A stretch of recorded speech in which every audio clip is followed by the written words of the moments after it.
ہم میلاد مناتے ہیں اس پہلی حدیث مبارکہ کو دلیل بناتے ہوئے کہ ہم میلاد اسی لیے مناتے ہیں اس حدیث مبارکہ کی روشنی میں کہ اللہ تعالیٰ کے محبوب کریم صلی اللہ علیہ وسلم کو راضی کر سکیں، اللہ تعالیٰ کو راضی کر سکیں،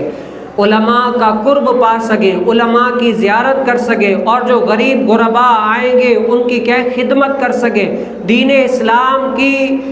لوگوں کو بتائیں گے کہ اللہ تعالیٰ نے قرآن میں، حدیث میں، علماء نے یہ فرمایا ہے، سیدھا راستہ یہ ہے، صراط مستقیم یہ ہے، اور غیر المغضوب علیہم جن پر اللہ نے غضب کیا وہ ان کا راستہ ہے، ان سے باز رہو، صراط مستقیم پر چلو۔